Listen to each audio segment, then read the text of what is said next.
Madinah jauh sebelum lahir Nabi Shallallahu Alaihi Wasallam, karena mereka memang menemukan ciri kota Madinah di dalam Taurat, yaitu kota yang dihimpit dengan dua batu hitam besar di kiri kanan dan dipenuhi dengan pohon-pohon kurma. Dan ini nyata di pernyataan orang-orang Yahudi kepada masyarakat asli Madinah, bahwasanya di sini akan keluar Nabi terakhir nanti yang kami akan beriman kepadanya, sebagaimana disebutkan dalam Taurat. Lalu kami akan memerangi kalian dan menghabiskan kalian semuanya, seperti memerangi atau peperangan Ad. Kaum Ad, mereka dulu kalau berperang mereka membantai massal musuh-musuhnya, maka seperti itu gambarannya. Dan ternyata betul, setelah hijrah Nabi SAW ke Madinah, makin terbuktilah bahwasanya memang Madinah adalah kota yang telah dimimpikan dan dijanjikan oleh kepada Nabi SAW oleh Allah Subhanahu Wa Taala. Dan beliau menyebutkan dalam hadis, di sini disebutkan keutamaan Madinah. Pertama, Madinah adalah tempat tinggal Rasulullah SAW, negeri hijrahnya dan tempat turunnya wahyu. Rasulullah SAW telah mengharamkannya dalam kurung bagi non-muslim, sebagaimana Nabi Ibrahim alaihissalam telah mengharamkan Makkah al-Mukarramah.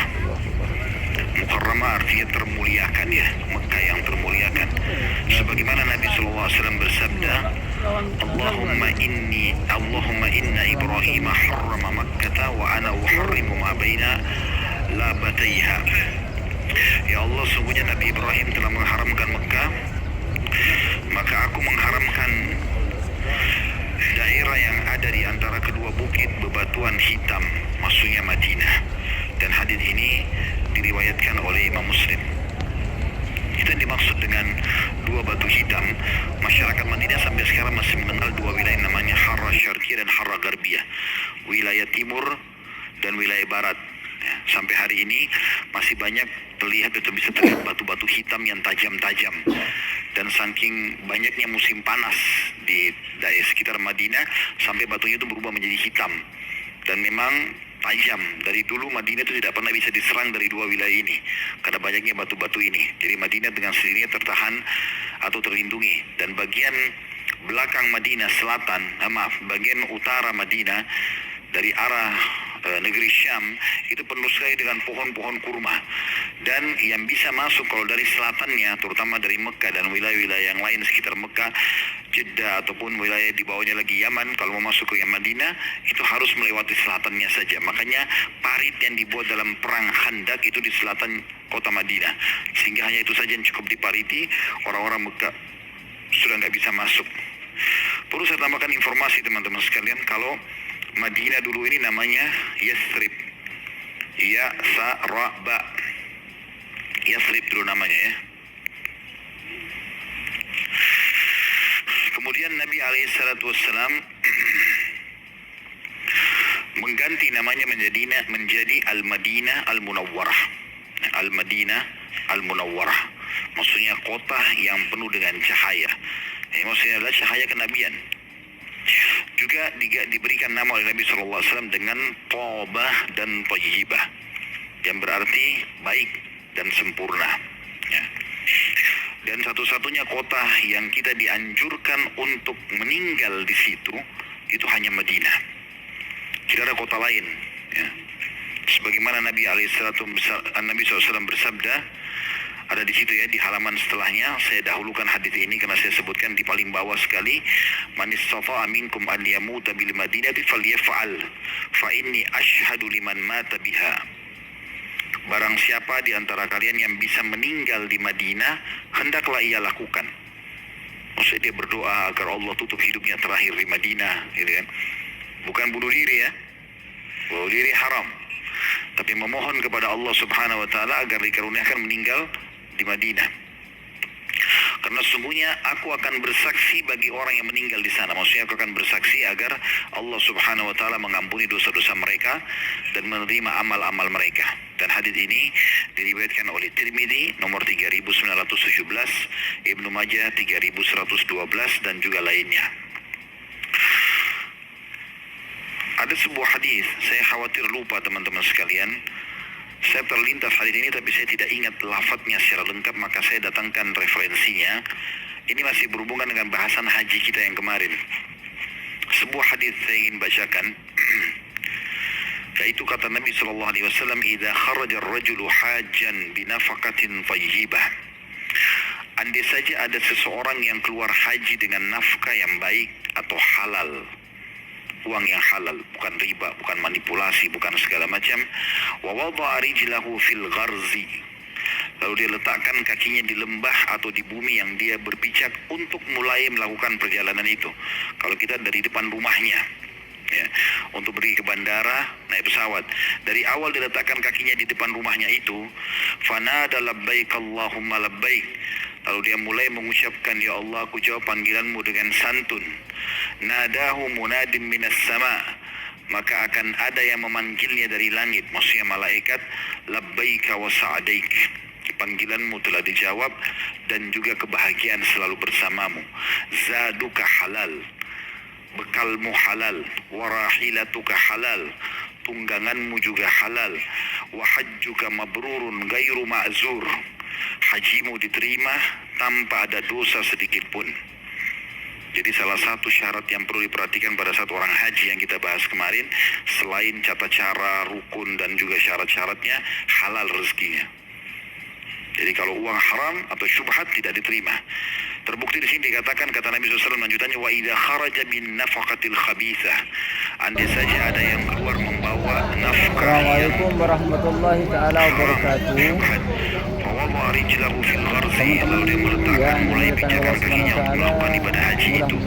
Fanada labbaik, lalu dia mulai mengatakan labbaika. Saya sekarang berada di kota Madinah, ketepatan di samping maka akan dipanggil dia dari langit oleh malaikat, la labbaika wala sa'daik, tidak ada jawaban panggilan haji untukmu dan tidak ada kebahagiaan diberikan kepadamu. Dan di samping hotel wa nafaqatuka haram, Ron Thayyibah. kau keluarkan haram, wa hajjuka ghairu Nah, akses dan haji menuju ke Masjid Nabawi ini hadis tambahan saja dari apa yang kita bahas itu yang paling dekat. Turun dari lift langsung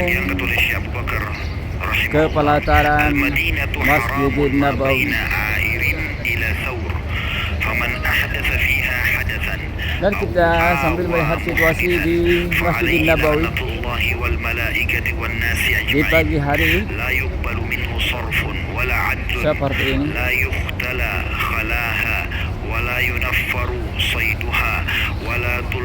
Nah, sekarang ini menjelang terbitnya matahari di waktu pagi.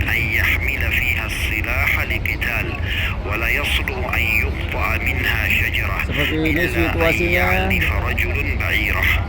Bagi ada yang munasik di pelataran masjid ini, yang munasik untuk keberangkatan ke kota Mekah, mungkin di antara gunung air atau air, yang lain masih baru turun gunung besar di kiri kanan Madinah, dari Masjid Nabawi, dan juga yang lain masih sholat duha atau sholat atau melindungi orang yang zalim atau merusak, maka dia pasti tertimpa laknat Allah, para malaikat dan suruk. seluruh manusia. Nah, mereka masih menunggu suruk di masjid, sebagian sudah maupun amal-amal sunnah. banyak yang turun, Kalau lagi main ke Madinah nanti datang, dan sebagian ada yang mau ke Raudhah. kapan antum Mungkin antrinya jam 7 bisa terancam dengan hadis ini. seperti ibu-ibu ini dan grup Usahakan antum melakukan di situ tidak Umrah diterima Indonesia amal-amal wajibnya maupun sunnah amal sunnah.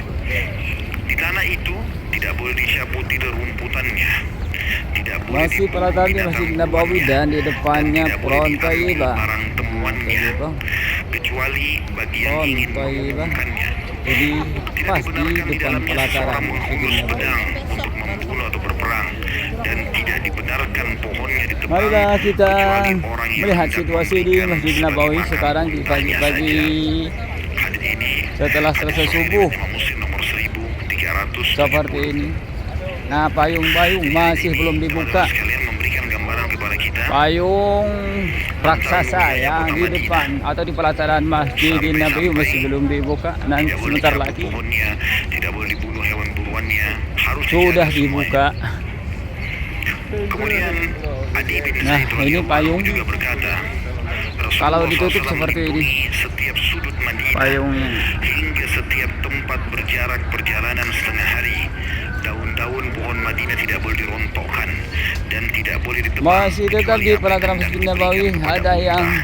Sebagaimana riwayat Abu Daud nomor 2036 dengan sanad yang baik. menasik juga sih, walaupun bukan orang Indonesia, ngasih arahan kepada jamaahnya Hadits yang lain untuk keberangkatan adalah sabda juga Nabi berangkatan Innal imana la ya'rizu ke ilal madinati kama kota ta'rizul Makkah, hayyatu ila juhriha. dan mereka ngasih arahan bagaimana pelaksanaan umroh dan juga bagaimana juga situasi di kota Makkah agar mereka tidak tersasar waktu menuju ke hotelnya masing-masing. Yang sebenarnya pergi ke Madinah. Disitulah sumbernya. Di situ awal Nabi SAW memupuk, di situ pula akan Nah, juga di antara mereka yang munasik juga nih, teman-teman yang sudah masuk ke Masjid Nabawi di tahu masalah itu. samping Ada ketentraman jiwa. ini Kita juga bolak-balik ke hotel Kelompok. tenang, suasananya tenang, nyaman. Interaksi juga dengan penduduk asli Madinah itu sangat baik mereka. dan hotel yang Sebagaimana kita terdekat di sebutkan, Masjid penduduknya Nabawi sendiri yang punya keutamaan. bintang 5 Jadi bukan cuma adalah kotanya, penduduknya juga disebutkan hotel maupun punya keutamaan. pit Jadi adalah keimanan itu bintang semua 5 pusatnya di kota hotel Madinah. yang jaraknya. Sebagaimana ular berkumpul Tidak di jauh. dalam lubangnya, tidaklah Nomor pentingnya seseorang bersabar atas kesulitan dan 3 kesulitannya kecuali aku menjadi pemberi syafaat atau saksi 26. baginya pada hari kiamat. Hadis ini riwayat Bukhari nomor 1876, Muslim 1407. Jadi kalau antum tinggal di Madinah, sakit kah, cari rezeki, Nah, keringatan, jadi capek kah, teman-teman, apa saja, gangguan orang kah, semuanya menjadi penyebab syafaat Nabi SAW untuk antum hari kiamat. yang ingin berisyarah ke Masjid Nabawi, marilah kita lihat video saya ini. Ada 100.000 pahala. Nah, Tapi Madinah masih di kawasan luar Masjid biasa, Nabawi punya dan di keutamaan yang pelataran luar dan biasa. ini menuju ke Sabar dengan panasnya, sabar dengan kita sakit, sabar dengan cuaca dinginnya, apa saja yang antum rasa mengganggu tempat di Madinah. antri, Kalau antum sabar, dapat syafaat Nabi menuju SAW. tempat antri untuk laki-laki dan untuk perempuan juga. Kita langsung ke hadis yang terakhir dalam poin A ini. Yang sabda Nabi SAW di lembaran setelahnya, Nah, di sinilah